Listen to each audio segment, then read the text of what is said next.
Assalamualaikum, halo guys, ketemu lagi dengan saya Indra. Kali ini kita akan kembali masuk ke dalam segmen otomotif. Iya, luar biasa impian Indonesia menjadi Indonesia emas, jadi negara maju pada tahun 2045 nampaknya akan terwujud. Semua langkah dan strategi yang dijalankan pemerintah saat ini juga sejalan dengan arah menuju negara maju. Kita patut bersyukur karena mega proyek strategis, proyek-proyek emas akan tetap berlanjut di Indonesia. Dan baru-baru ini ada kabar yang sangat membanggakan karena mobil terbang asal Korea yaitu Hyundai akan uji terbang perdana di tanah air pada bulan Mei atau Juni tahun ini, tepatnya di IKN. Loh, kenapa harus bangga? Ya jelas harus, karena pertama akan ada alih teknologi, yang kedua perusahaan raksasa Korea ini tidak mungkin mau uji terbang di Indonesia jika infrastrukturnya tidak mendukung untuk mobil terbangnya, karena akan sangat merugikan Hyundai jika infrastruktur, fasilitas, dan kondisi lapangan tidak memadai untuk mobil terbang. Dengan kata lain berarti fasilitas dan infrastruktur yang disiapkan oleh negara sudah sangat baik dan sudah sesuai dengan kriteria untuk menjadi negara maju dan bersih. Sehingga Hyundai sangat bersemangat untuk uji mobil terbangnya di tanah air. Mobil terbang atau taksi terbang Hyundai ini akan diuji coba pada Bandara Balikpapan atau Bandara APT Pranoto Samarinda, Kalimantan Timur. Tempat ini akan jadi saksi sejarah yang dimana akan dilakukan uji terbang perdana pertama kalinya di dunia untuk penggunaan taksi terbang di IKN. Mantap ya.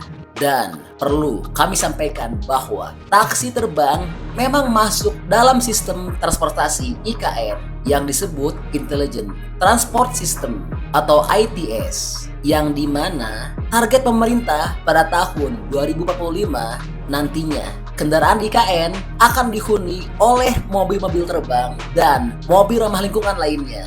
Jadi di IKN nanti nggak akan ada ya mobil dengan mesin bahan bakar fosil. Wah, luar biasa ya. Lalu menurut Deputi Bidang Transformasi Hijau dan Digital Otorita IKN, Muhammad Ali Berawi, mengatakan konsep mobil terbang ini mirip seperti drone besar yang dapat mengangkut penumpang dan barang. Teknologi ini tentu sangat memudahkan untuk mengakses jalan yang sulit ditempuh melalui jalan atau kendaraan darat. Sehingga cocok banget ya kendaraan ini digunakan di IKN yang medannya memang banyak bukit, pegunungan, dan hutan. Dan sebagai informasi, mobil terbang Hyundai yang akan mengudara di tanah air ini menggunakan mesin listrik yang terdistribusi ke 8 rotor serta bisa dimiringkan. Dan mobil terbang ini juga dilengkapi dengan komponen yang berkualitas seperti powertrain, kontrol penerbangan, serta avionik. Mobil terbang ini juga dirancang untuk dapat terbang dengan kecepatan 120 mil per jam atau 193 km per jam dan dapat terbang pada ketinggian 1.500 kaki.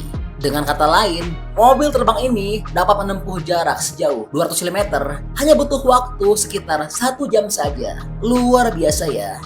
Nah, sekarang pasti bakal ada yang komentar, lah ini kan mobil terbang punya negara lain, bukan punya Indonesia. Apa untungnya buat Indonesia? Apa hebatnya negara kita? Pakai teknologi orang aja udah bangga. Eits, jangan salah. Saat ini kita juga akan punya mobil terbang karya anak bangsa. Dan mobil terbang buatan Indonesia ini juga hebat loh, kualitasnya nggak main-main. Nah, buat yang belum tahu infonya, akan kami share sekarang ya. Sekalian nanti teman-teman bandingin ya, bagus mana sih kualitasnya antara mobil terbang Korea dengan mobil terbang karya anak bangsa.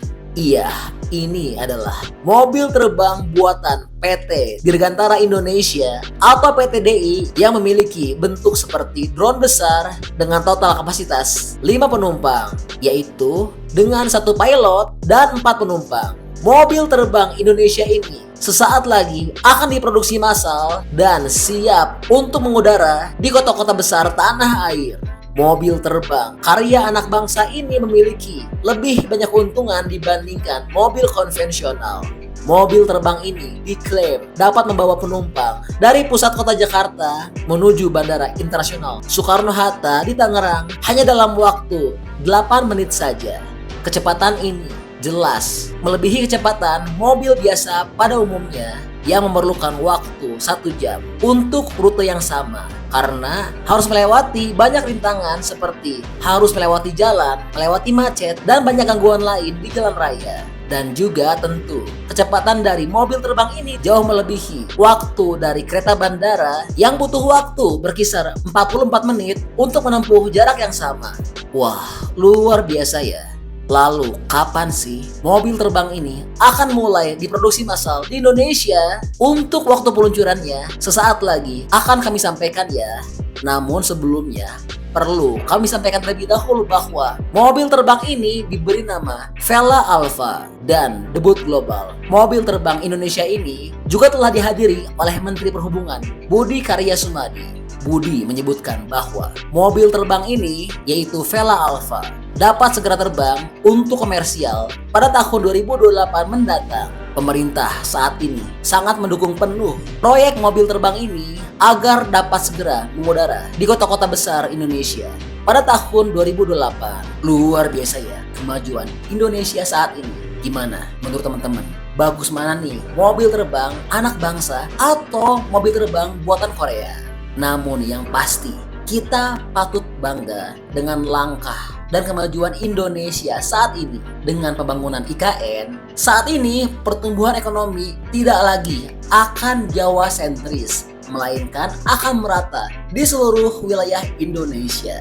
Terbukti saat ini berkat IKN pertumbuhan ekonomi Kalimantan Timur tembus 6,22% melampaui pertumbuhan ekonomi nasional.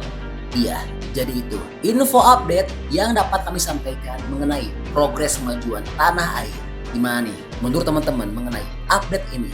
Apakah senang dan setuju nggak dengan program-program pemerintah atau nggak setuju? Bantu dong berikan pendapatnya di kolom komentar ya. Oke, jadi itulah info update untuk progres kemajuan tanah air.